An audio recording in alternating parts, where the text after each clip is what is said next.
Junior वर्ग। 21 तारीख को औपचारिक पत्र लेखन होगा। पत्र जो है आप कैसे लिखते हैं, एप्लीकेशन और जो लेखन पोर्शन रहता है 10th में और 12th में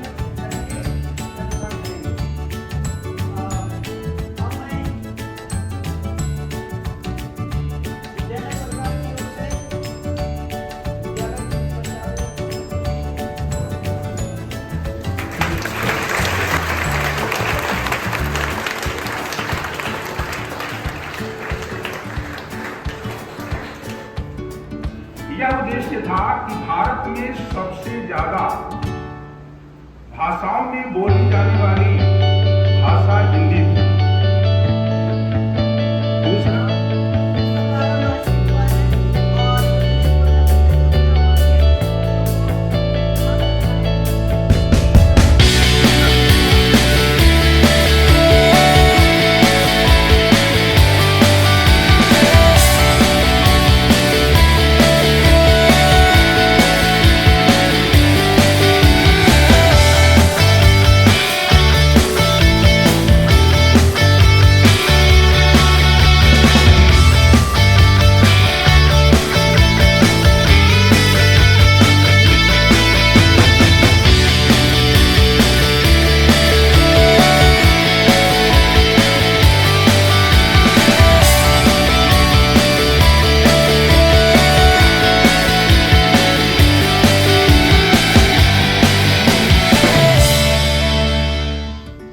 प्रतिदिन कुछ न कुछ कार्यक्रम होंगे और इसका समापन 29 सितंबर 2023 को होगा।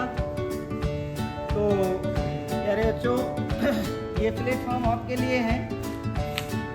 हमने एक कार्यक्रम बनाया है जिसमें प्रतिदिन कुछ न कुछ होगा। मैं सरसरी तौर पर एक बार बता देता हूँ कि कब क्या होगा।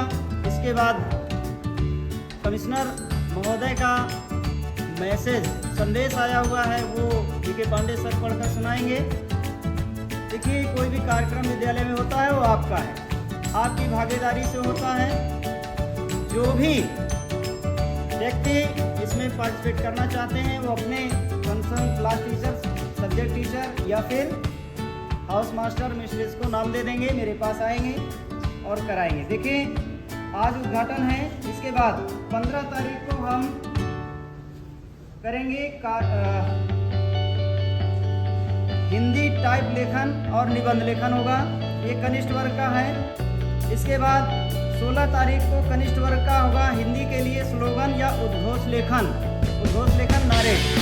इसके बाद 17 तारीख को संडे है, उसको हमने अंतराल रखा है, नहीं होगा।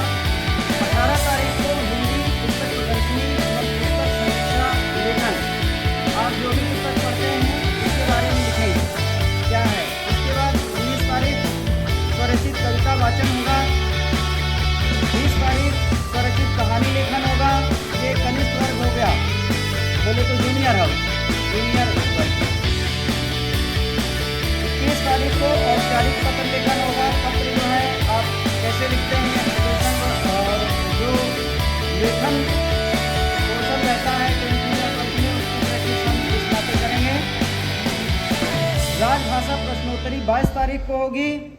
सुलेख लेखन प्रतियोगिता होगी 23 तारीख को। हिंदी अंत्याक्षरी 25 को होगी। तात्कालिक भाषण 26 तारीख को होगा। कविता वाचन 27 तारीख को।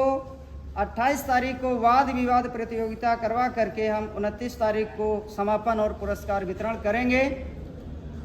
इस तरीके से हर दिन के लिए कुछ न कुछ करेंगे।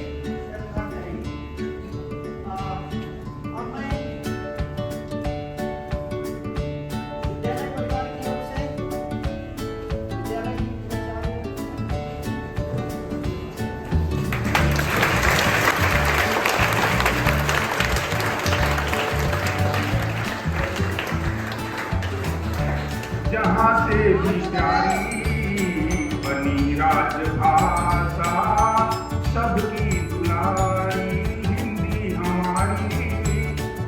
प्यारे बच्चों, यही वह दिन था 14 सितंबर 1949 को, जब संविधान सभा के द्वारा इसे राजभाषा के रूप में अंगीकृत किया गया, अंगीकार किया गया। इसके पीछे यह उद्देश्य था कि भारत में सबसे ज्यादा भाषाओं में बोली जाने वाली भाषा हिंदी थी।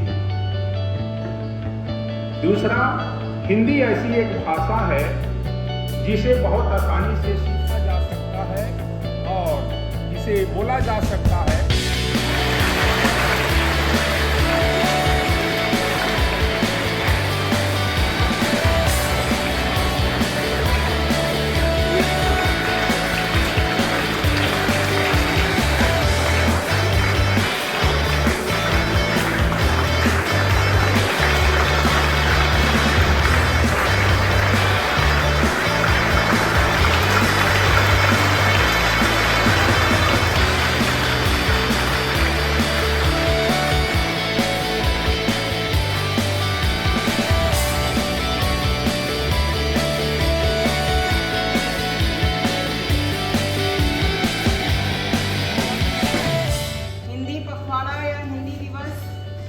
मनाने का एकमात्र उद्देश्य ये है कि हम भाषा के महत्व को समझें।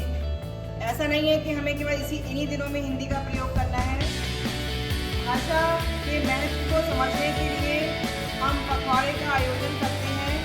भाषा का हमारे जीवन में क्या महत्व है और हिंदी हमारे जीवन में क्या भूमिका रखती है, इसके संदर्भ में इसके महत्व को समझने के लिए और इसके प्रति अपना क्या हम इसके महत्व को स्वीकार करते हैं, ये जाहिर करने के लिए हम लोग पखवाड़े का आयोजन करते हैं। पखवाड़ा मार्च हुआ है और